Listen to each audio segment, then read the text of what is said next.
Assalamualaikum warahmatullahi wabarakatuh. Bismillahirrahmanirrahim. Ya, ini yang ada di pikiran kita, yang penting dibersihkan. Nanti pelan-pelan ya kita bersihkan satu-satu. Yang pertama, negative thinking. Yang kedua, overthinking. Yang overthinking nanti kita langsung shortcut saja bagian praktisnya karena kita sudah pernah membahas ini meskipun digabung dulu dengan insecurity. Dan yang ketiga, dirty mind. Dirty mind itu pikiran yang kotor. Ya biasanya kalau kalian buka kamus, dirty mind itu pikirannya itu arahnya ke situ-situ terus. Ya, situ-situ kalian ngerti lah ya, sudah balik semua kan ini. Saya tidak perlu menjelaskan detail, apalagi dikasih ilustrasi gambar kan tidak perlu. Kalian sudah ngerti, pikiranmu gambarnya sudah begitu semua. Ini pikiran kotor. Mungkin kalian gelisah, ini caranya piye ya menghapus ini. Begitu melihat terkenang-kenang terus. Video tahun berapa itu masih ada gambarnya di sini nempel. Bahkan kamu masih apal itu, kamu simpen di folder mana, tersembunyi di mana, itu hanya kamu yang tahu. Nah, ini berhubungan dengan pikiran kotor, dirty mind. Ya kalau pikiranmu tidak jernih, lubang tadi hidupmu itu dibentuk oleh pikiranmu, jangan-jangan ya kamu profilmu tidak jauh-jauh dari situ. Kalau kacamata kotor, melihat apa saja di sekelilingmu, ya rasanya realitas sekelilingmu itu kotor. Jangan-jangan yang salah bukan realitasnya, tapi memang kacamatamu yang salah. Pikiranmu yang kotor. Sehingga rasanya melihat apa saja, koyok-koyok sekeliling kita itu kotor. Nah, nanti kita lihat ya gimana caranya untuk membersihkan dirty mind. Malam hari ini kita agak panjang mungkin membahas negative thinking karena betapapun over dan dirty itu ya bagian dari pikiran yang negatif. Bismillah, kita awali yang pertama, bersih-bersih pikiran negatif. Pokoknya mikirnya jelek-jelek terus. Pikiran negatif itu pikiran apapun yang terkait dengan kondisi emosi kita yang destruktif atau tidak menyenangkan. Mungkin berhubungan dengan kemarahan, kecemasan, depresi, pesimis. Pokoknya melihat apa-apa serba negatif. Jadi pikiran negatif itu lihat sisi buramnya sesuatu. Ini pikiran negatif. Lihat minuman gini aja, wah jangan-jangan ini diracun sama anak-anak ini. Jangan-jangan ada yang benci saya, ada yang... Ini pikiran negatif. Mau melakukan apa saja yang diambil sisi buruknya. Ini hati-hati karena kalau kita sudah habit pikiran negatif itu yo apa saja kita persepsi sebagai negatif. Jangankan yang memang negatif, yang positif pun dilihat sisi negatifnya. Ada orang tidak ke masjid, wah ngaku muslim kok tidak ke masjid, dasar. Nanti ada orang ke masjid, alah itu pencitraan. Alah, susah. Ada orang baik dibilang pencitraan, nanti apalagi orangnya jahat beneran. Jadi pikirannya selalu negatif. Nah, negative thinking itu sebagian besar pikiran negatif itu banyak yang tentang diri kita sendiri. Misalnya, aku ini memang orang yang gagal kok. Aku ini memang orangnya mengecewakan kok.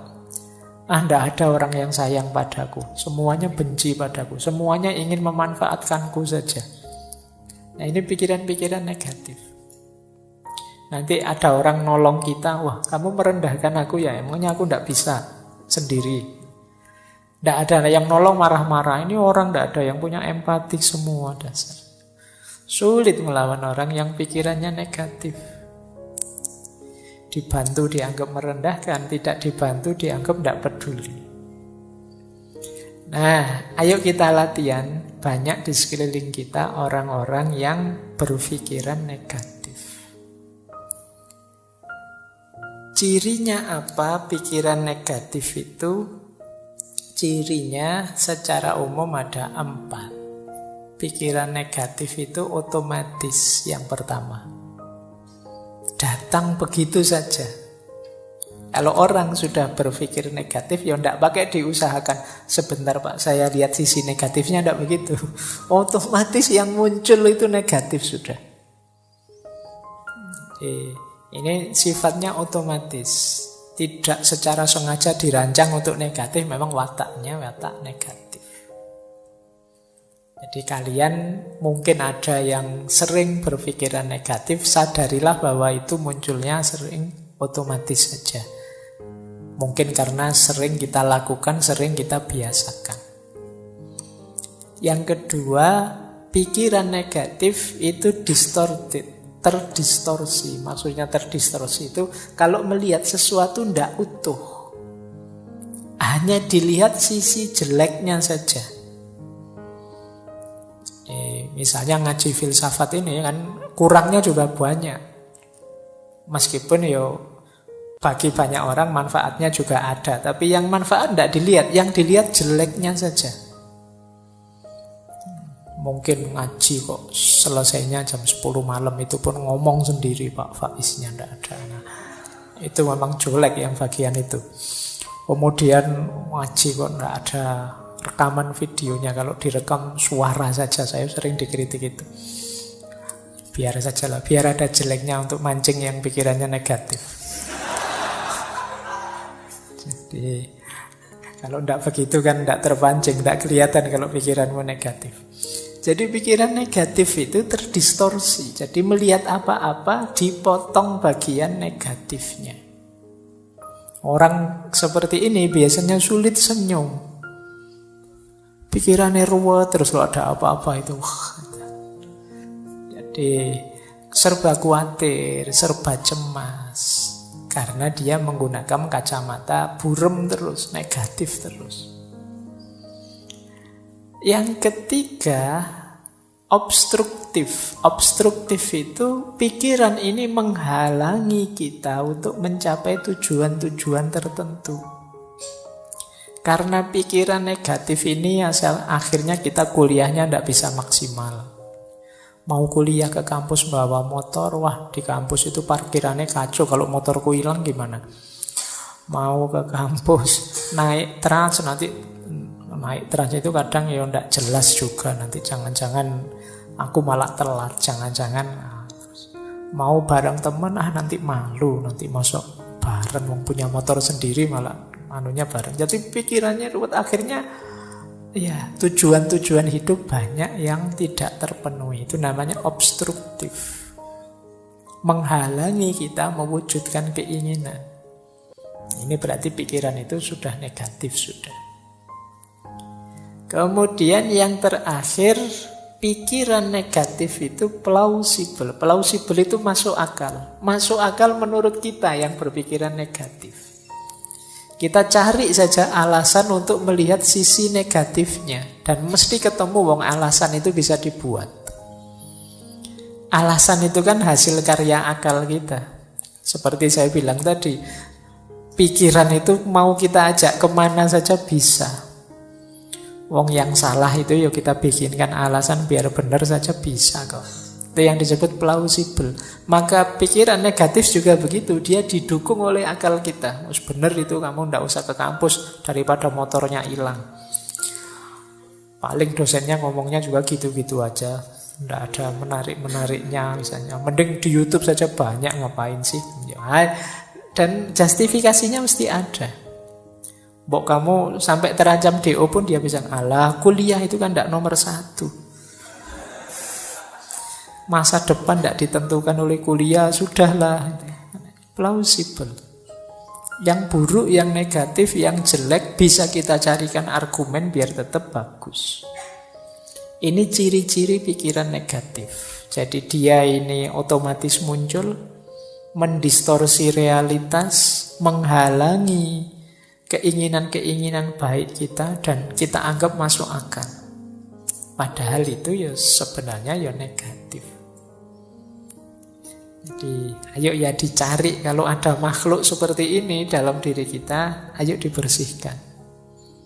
Jadi kok tiba-tiba kita melihat negatifnya sesuatu, coba tanya, ini memang negatif saja atau ada positifnya sih? Oh, ada positifnya sih. Cuma tadi belum sempat saya baca, tapi menurut saya yang negatif juga perlu diperhatikan. Nah, kalau ini sudah mending, sudah melihat sesuatu lebih luas. Tidak sekedar melihat negatifnya saja. Baik. Nah, sekarang kita pelajari akar-akarnya ya. Agak banyak ini, yang biasanya jadi sumber pikiran negatif. Saya ngasih contoh kuliah-kuliah saja ya. Saya khawatir kalau ngasih contoh yang dunia yang berbeda. Wong, saya dunianya ya di kampus. Yang pertama, sumber pikiran negatif itu bisa jadi dari penyaringan kita. Jadi kita mengabaikan yang positif, kita saring, kita ambil yang negatif saja. Nah, ini namanya menyaring. Kayak kuliah, misalnya ada mata kuliah yang kita lulus dengan nilai C+. Sementara kita ingin nilai A. Terus hanya karena itu terus mikir, berarti saya itu bukan mahasiswa yang hebat. Nah, sudah merasa negatif. Padahal mungkin hanya mata kuliah itu yang nilainya C. Tapi kita tidak melihat mata kuliah yang lain yang nilainya A. Pokoknya hanya gara-gara itu. Jadi kita saring, kita ambil yang jeleknya saja. Ini akar pikiran negatif. Orang seperti ini biasanya juga sulit mengapresiasi keberhasilan orang lain. Ada orang prestasinya 10, ada satu yang buruk, ya satu yang buruk ini yang dikejar-kejar. Ini berarti cara berpikir penyaringan. Menyaringnya diambil yang jelek-jelek saja. Ini akar yang pertama. Akar yang kedua, lahirnya pikiran negatif itu karena cara berpikir hitam putih. Kalau tidak A ya B. Jadi hidup ini ya kalau nggak gagal ya sukses. Tidak pernah kita pikir ada orang itu tidak sukses-sukses amat. Mungkin bisa kita sebut dia setengah sukses. Yang kamu tidak gagal banget ya setengah gagal atau seperempat gagal lah misalnya. Kan apa tidak bisa begitu. Kita selalu inginnya langsung kalau tidak baik ya mesti buruk. Orang itu kadang-kadang ada yang abu-abu juga.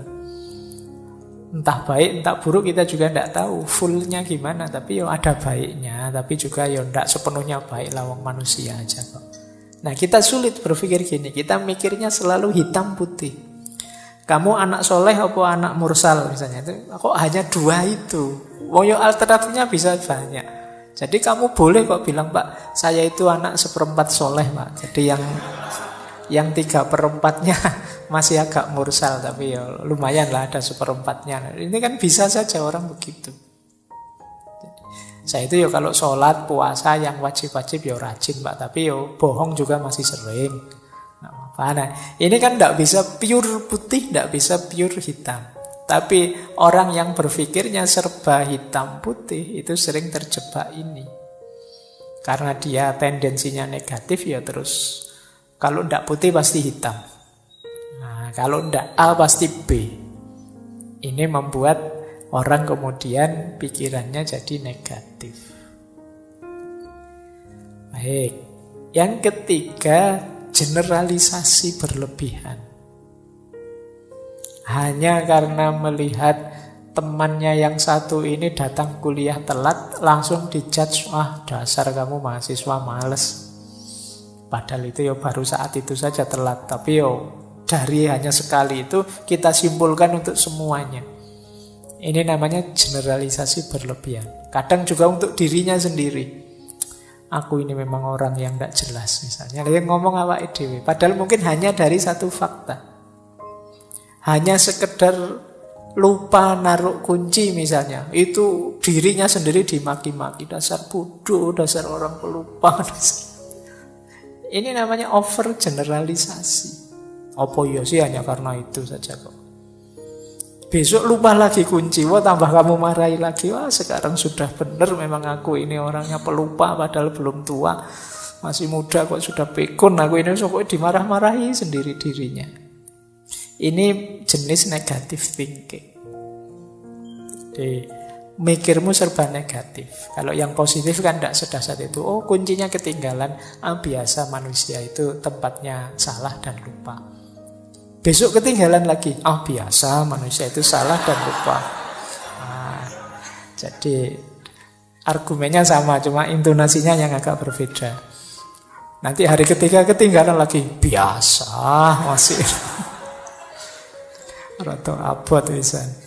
Jadi biar positif, jadi tidak negatif thinking. Baik, jadi ini akar, 3 akar yang pertama ya. Menyaring yang negatif saja, berpikirnya hitam putih, atau mengeneralisasi berlebihan. Hati-hati, gaya berpikir ini sering menjebak kita pada cara berpikir negatif. Hanya dari satu fakta kita anggap keseluruhannya begitu. Hanya lihat satu fakta kita berpikirnya hitam putih. Kalau tidak A ya mesti B. Kalau anak ini nilainya tidak bagus ya pasti dia anak bodoh ini mesti. Padahal mungkin saja semester itu pas nilainya jelek ada peristiwa-peristiwa luar biasa yang dia tidak bisa nilainya bagus. Atau disaring, dipilih yang jeleknya saja. Terus akar pikiran negatif bisa juga karena terburu-buru menyimpulkan. Jadi biasanya ini berhubungan dengan kita menganggap kita tahu pikirannya orang lain seperti apa. Kesusu kita simpulkan. Misalnya kita dapat nilai jelek terus kita simpulkan mesti dosen itu tidak senang padaku, sentimen itu mesti. Nah ini terburu-buru menyimpulkan. Kita menebak pikirannya orang lain terus kita simpulkan hanya dari situ saja.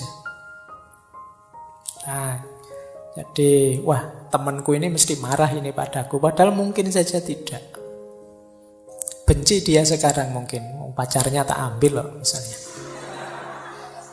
Padahal mungkin juga tidak. Tapi kan kamu kesusu menyimpulkan begitu. Siapa tahu dia malah terima kasih pada kita. Ya kan bisa saja begitu. Terima kasih ya kamu. Saya sejak lama ingin melepas kok tidak teko malah kamu ambil.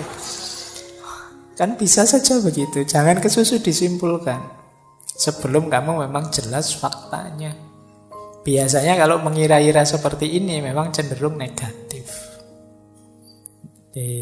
Wah mesti dimarahi saya ini. Wah mesti kecewa dia padaku. Wah orang tuaku mesti tidak suka aku begini. Terus kita gelisah sendiri. Padahal pulang beneran ketemu orang tua ya tidak semarah itu. Tidak seperti bayangan kita.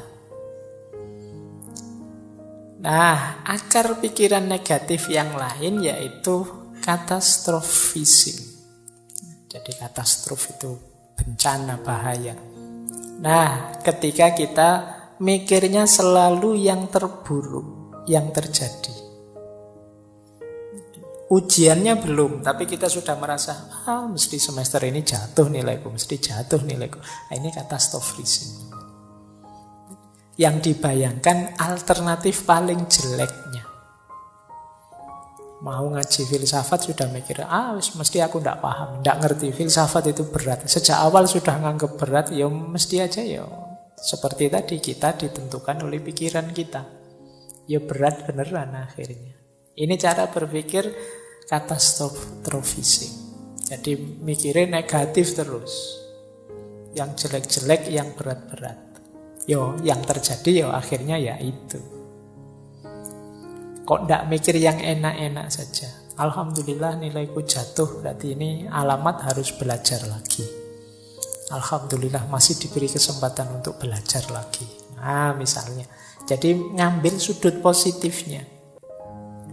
Alhamdulillah uangku habis ini, berarti tidak berani macam-macam ini, tidak bisa ngopi, tidak bisa nongkrong, ngaji ajalah gratis misalnya. Loh kan alhamdulillah kamu dapat yang bagus. Jadi mikir sudut positifnya. Coba uangku masih banyak, mikir kemana-mana, jalan-jalan di mall, jajan macam-macam. Tapi karena uangnya habis, ngaji saja, berdoa, minta rezeki sama Allah. Lumayan agak dekat sama Allah. Diberi sakit juga begitu. Tidak harus negative thinking. Alhamdulillah ada sakitnya, ada remnya, lumayan buat alasan tidak masuk kuliah. Nah, jadi berpikir selalu ambil sudut positifnya. Ada juga akar pikiran negatif itu personalisasi. Personalisasi itu kita merasa bahwa kitalah yang mempengaruhi situasi. Seolah-olah kita yang bisa mempengaruhi apa yang terjadi di sekeliling kita. Ini salah saya, ini karena saya. Kadang-kadang nonton bulu tangkis saja mikirnya, kalau saya nonton mesti kalah itu. Ya, mungkin kalian nonton sepak bola juga begitu. Aku ndak nonton, kalau saya nonton kalah mesti loh. Padahal itu ya apa faktornya karena dirimu yang nonton, ya memang kenyataannya begitu. Ini namanya personalisasi. Kamu terlalu nganggap dirimu berpengaruh, tapi secara negatif. Jadi akhirnya kamu ndak nonton. Mau ya kamu ndak nonton ya tetap kalah. Tapi kamu merasa kalau kamu nonton, kamulah penyebab kekalahan itu. Sudahlah, tidak usah ngajak saya. Kalau saya ikut itu biasanya gagal. Itu namanya personalisasi. Pikiranmu negatif saja.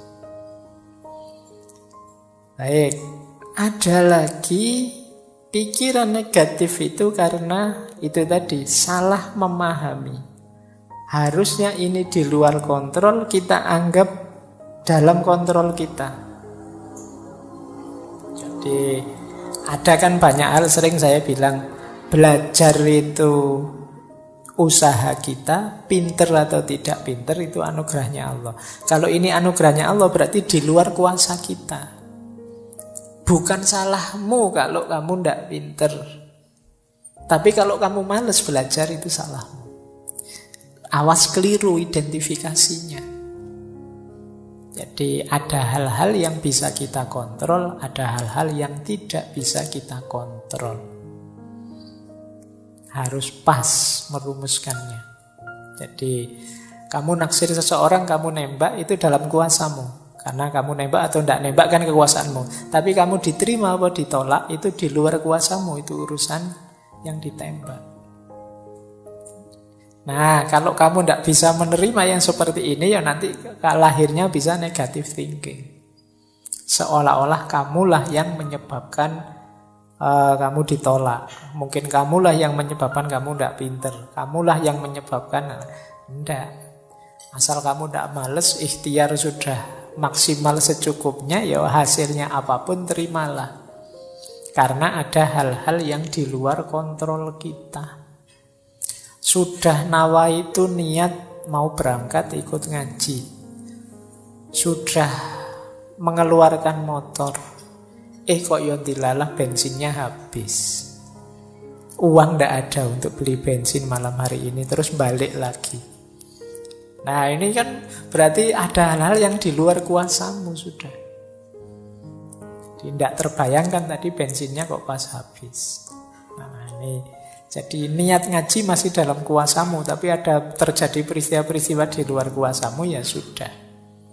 Biasanya orang yang berpikir negatif kalau terjadi peristiwa seperti ini, waduh, salah apa aku, dosa apa aku, jangan-jangan kemarin menyakiti hati temanku sampai aku diazab seperti ini ya. Kenapa mikirnya ngono? Biasa saja, memang ada hal-hal yang di luar kontrol kita. Yang penting yang dalam kontrol kita sudah kita jalankan maksimal. Di luar itu ya sudah. Baik, terus ada juga akarnya pikiran negatif itu kita keliru memahami sunnatullah. Jadi misalnya kamu mendapat nilai jelek, terus saya kok dapat nilai jelek ya, tidak apa-apa lah Pak, memang hidup itu memang tidak adil loh Pak. Ya, seolah-olah nilai jelek itu karena hidup yang tidak adil, padahal ya karena kamu males saja. Tapi kamu alasanmu hidup memang tidak adil kok. Kamu nipu orang terus dipukuli orang terus alasanmu ya seperti ini hidup Pak, penuh penderitaan misalnya. Ya. Kamu mengkhianati pacarmu terus diputus alasanmu wah ya memang begitulah cinta, penderitaannya tiada akhir. Oh itu ya polahmu dewe sekarang sampai putus, sekarang kamu nangis-nangis. Jadi salah memahami sunatullah tadi. Ini mirip dengan sebelumnya. Ada yang dalam kuasa kita, ada yang di luar kuasa kita. Jadi kita itu sering menjustifikasi kekeliruan kita, kesalahan kita sebagai bagian dari pola hidup atau sunatullah. Saya itu sebenarnya ingin jadi orang baik loh Pak. Nggak tahu kok takdir membawa saya ke sini. Ayo kamu salahkan takdir membawamu ke situ. Ya kamunya saja memang tidak serius mengarahkan hidupmu ke arah yang baik. Akhirnya kamu terseret ke situ. Itu kayak ceritanya Umar itu kan. Satu ketika Umar bin Khattab ini menangkap pencuri. Pencurinya waktu ditangkap alasan takdir. Loh, saya maling ini kan dan berhasil maling itu kan berarti memang takdirnya Allah. Kalau Allah tidak mengizinkan saya maling, apa bisa saya maling? Wah, alasannya mantap itu. Jadi akhirnya sama Umar malah dipukuli. Lah kok saya malah dipukuli? Loh kamu dipukuli itu juga bagian dari takdirnya Allah. Jadi kamu pakai alasan takdir untuk menjustifikasi kesalahanmu. Baik, terus ada lagi pikiran negatif yang lahir dari orang yang selalu menyalahkan, mencari kambing hitam. Nah kalau tadi kan yang ditembak dirinya sendiri, kalau ini nembak keluar, menyalahkan. Wah ini hujan terus ini gara-gara kamu sih. Nah ini yang disalahkan orang lain. Ada apa saja nyari kambing hitam. Orang lain yang salah. Ini juga jenis pikiran negatif. Orang yang negative thinking itu bahkan dirinya sendiri menjadi lawan. Menyusahkan saja kerjaannya. Ini namanya inner critics. Jadi kritikus dirinya sendiri. Tapi ini kritik dalam makna negatif ya. Ada yang inner ally. Ally itu berarti sekutu. Jadi kita bisa berkawan saling mendukung dengan diri kita sendiri. Orang yang diri sendirinya jadi lawan, itu yang pertama cirinya adalah yang dilihat selalu negatifnya saja dan diingat-ingat terus. Saya dulu pernah gagal, saya dulu pernah jatuh, saya dulu pernah dikecewakan atau mengecewakan orang, saya dulu. Yang diingat jeleknya terus, berarti dirimu adalah musuhmu sendiri. Tidak memberi kebahagiaan. Ciri pertama itu. Ciri kedua, dirimu jadi musuh kalau engkau sibuk dengan komentar dari luar dan hanyut oleh komentar dari luar, tidak jadi dirimu sendiri. Kamu jadi orang kayak orang bingung, wah kamu cakep loh kalau pakai baju warna putih, besok pakai putih lagi. Nanti temennya yang satu bilang, oh enggak, kalau kamu itu lebih cakep kalau mau pakai baju warna hitam. Besok beli baju warna hitam dipakai lagi. Capek kamu kalau mendengarkan komentar dari luar. Loh kalau dirimu tipe begitu berarti dirimu lawanmu sendiri. Jadi disibukkan oleh komentar pandangannya orang dari luar.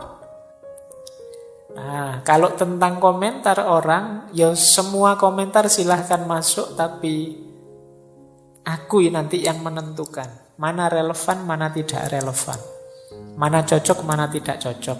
Terima kasih usulnya, tapi saya punya persepsi sendiri. Nah ini berarti jiwa kita teman yang enak. Jadi tidak sekedar membawa kita diombang-ambing komentar-komentar, pandangan-pandangan dari luar. Kadang-kadang jiwa kita menguatkan kita sendiri, yakinlah bahwa ini baik, lanjut saja, tidak usah terlalu mendengar orang lain. Nah ini dia sekutu yang baik. Kemudian inner ally juga percaya diri, tidak minder. Jadi orang percaya diri itu ya tidak mudah dipengaruhi.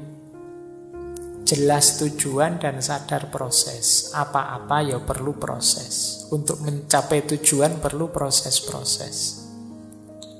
Kalau inner ally membanggakan kelebihan. Jadi kalau tadi yang inner kritik itu kan galau oleh kelemahan. Kalau ini melihat positifnya diri. Iya sih nilaiku jelek tapi alhamdulillah aku masih semangat. Nah, lihat positifnya. Iya sih sampai usia sekian aku masih jomblo tapi tidak apa-apa aku jomblo yang bahagia kok. Nah itu jadi lihat sisi diri yang positifnya. Oh, kalau yang inner kritik tadi ada masalah sedikit dia pontang-panting galau.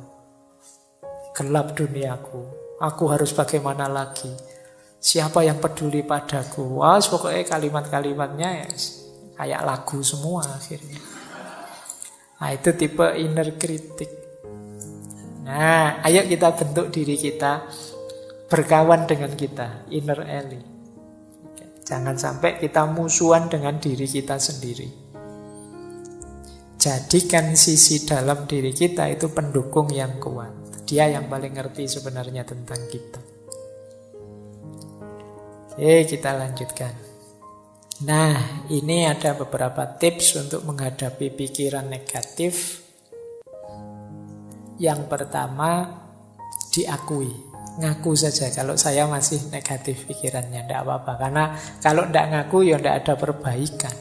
Kalau tidak terima ya tidak ada cara untuk jalan keluarnya. Tapi ayo kita terima, iya Pak, saya itu masih sering berpikiran negatif. Saya itu masih sering mikirnya jelek-jelek terus. Nah, kalau sudah ngaku, ayo coba luangkan waktu mikir sebentar. Kenapa sih aku kok berpikirnya seperti ini ya? Sumbernya dari mana? Asal usulnya dulu gimana? Kok aku ini jadi negatif sekali? Terus coba dihitung untungnya apa sih pikiran ini untukku? Atau alasannya apa? Buktinya apa kalau pikiranku ini benar? Atau jangan-jangan hanya ketakutanku saja? Terus tanyakan juga, apa pikiranku ini sudah tidak teratasi, tidak bisa diubah? Mestinya ya bisa ya. Atau aku perlu tidak bantuan orang lain untuk mengatasinya?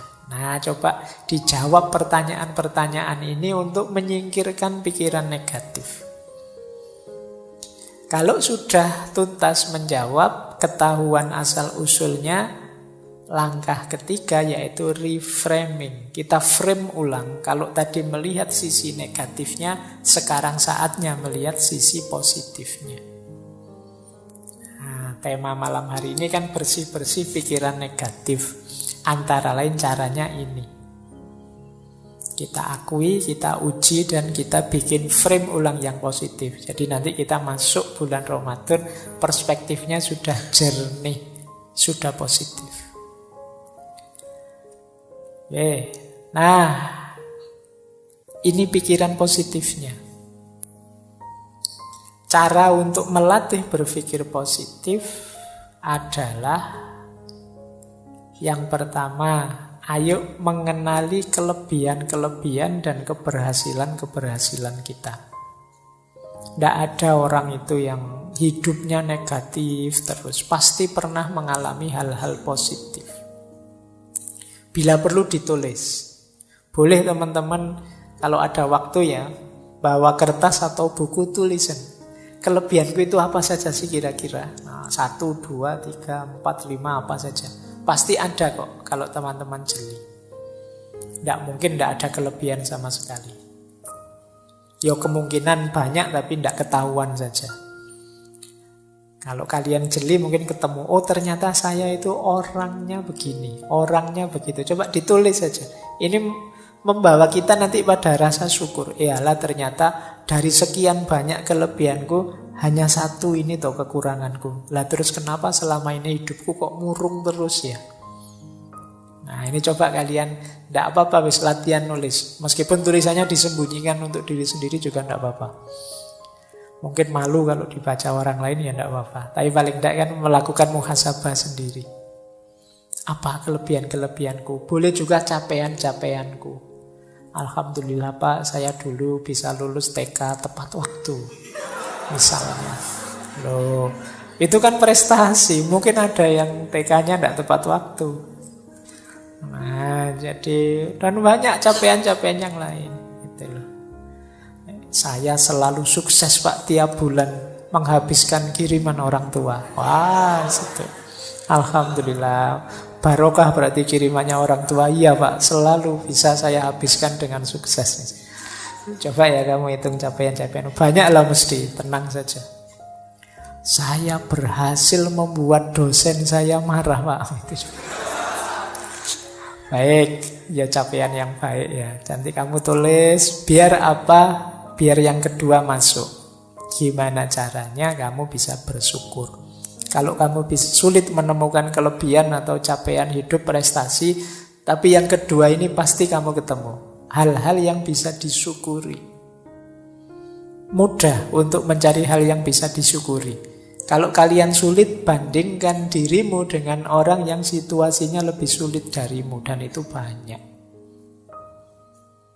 Mungkin kamu masih sehat lah, mungkin kamu masih hidup lah, mungkin kamu masih bisa ketawa lah, mungkin banyak hal yang bisa kamu syukuri. Nah, ini akan banyak mengubah hal yang negatif jadi positif. Terus cari circle yang positif. Cari teman yang juga positif. Kalau temanmu negatif semua, ya lama-lama kamu terpengaruh negatif. Cari teman yang enak, diajak bersama-sama, yang mikirnya selalu yang baik-baik, membooster semangatmu. Kemudian pinter-pinter bikin afirmasi, self-talk yang positif. Ngomong yang baik-baik saja deh. Tidak hanya dengan orang lain, dengan dirimu juga begitu. Buang kalimat-kalimat yang merendahkan diri. Dasar aku ini orang bodoh, dasar aku ini orang tidak pinter, dasar aku ini orang malas. Sudahlah, ganti kalimat yang lebih positif. Jadi, daripada kamu marah misalnya, dasar aku orang males, ganti kata dengan yang lebih positif. Ternyata aku ini orangnya penggemar rebahan. Nah, tidak apa-apa kan, bukan kalimat yang negatif. Ternyata aku orang ini yang pintar menikmati waktu luang misalnya. Nah, ya nama lainnya males. Baik. Jadi ini cari self-talk yang lebih positif. Biar pikiranmu juga positif. Jaga kesehatan tentu saja ya. Kalau kamu tidak sehat ya pingin sepositif apapun ya berat. Tapi kalau kamu sehat lebih mudah. Relax, humor. Hidup jangan kenceng terus, kaku terus. Ya ada guyonnya sedikit-sedikit tapi juga jangan guyon terus. Relax saja, santai, nikmati, mengalir saja. Hidup itu mengalir saja, mesti ada humornya, banyak yang lucu. Hidup jadi tidak lucu karena kamu serius terus, kamu pegang terus dengan keras. Biarkan saja kamu nikmati setiap prosesnya, mesti beragam. Ada seriusnya, ada lucunya, ada. Hidup itu begitu karakternya. Kok hidup itu seragam? Kok ini rasanya humor terus Pak? Ada yang tidak beres. Kamu berlebihan di situ. Atau kok serius terus Pak, ada yang tidak beres. Kamu ada yang berlebihan pasti. Secara natural hidup itu pasti ya ada naik, ada turun, ada serius, ada humor. Terus banyak belajar hal baru. Jadi banyaklah belajar tentang yang baru-baru. Yang baru ini menarik. Biar kamu tidak sibuk dengan pikiran-pikiran lama yang negatif. Nah, jadi setelah dibersihkan tadi, diisi dengan yang positif. Memulainya dengan hal-hal ini. Terus kita lanjut lagi ya. Nah, ada teori yang menarik. Ayo belajar dari positivitasnya anak kecil. Anak kecil itu berpikirnya sangat positif. Anak kecil itu dia ingin tahu apa saja, ingin mencoba apa saja, melakukan hal-hal yang pintar, kadang-kadang juga hal-hal yang konyol. Mereka juga bertengkar dengan temannya tapi terus rukun lagi. Mereka jatuh ya bangun lagi. Kalau gagal ya penasaran diulang lagi. Mereka bisa kecewa tapi gampang punya harapan baru. Mereka juga punya ketakutan tapi segera setelah itu mereka tetap bisa ceria, bisa gembira. Kalau sedih ya mereka nangis, tapi tidak lama terus lupa, bisa ketawa-ketawa lagi. Itu enak, nyaman kalau anak kecil. Ini yang disebut positivitasnya anak kecil. Kalau kita kan tidak. Kita setelah jatuh itu bangunnya lama. Ada putus asanya, ada mengeluhnya, ada nyanyi-nyanyinya. Panjang kita, tidak bangun-bangun. Kalau sudah kecewa, wah kita dendamnya bisa sampai ujung dunia. Kalau anak-anak itu habis bertengkar, orang tuanya ikut belani bertengkar. Dia sudah rukun, orang tuanya masih bertengkar. Itu positivitasnya anak kecil. Jadi hidup jadi ringan. Wajar saja. Tidak ada anak kecil itu kok suudzon apa tidak ada. Ya mikirnya positif terus. Jadi pikirannya selalu positif. Nah, fakta ini menunjukkan berarti pikiran negatif itu tidak fitrah, tidak fitri. Itu buatan, pengaruh dari luar. Aslinya kita secara murni itu positif. Buktinya apa? Anak-anak yang belum banyak terpengaruh macam-macam itu sangat positif hidupnya. Tidak ada anak kecil itu yang dendam, tidak ada anak kecil itu yang putus asa, terus menganggap dunia ini gelap kalau begitu. Tidak begitu, tidak ada. Biasa saja. Mereka ya kalau ingin apa-apa ya kadang tidak terpenuhi ya nangis. Tapi setelah nangis terus ya biasa, bisa ketawa-ketawa lagi. Jadi ini namanya belajar positivitas dari anak kecil. Jadi itu tadi ya teman-teman, babak pertama kita belajar bagaimana caranya mengatasi negative thinking.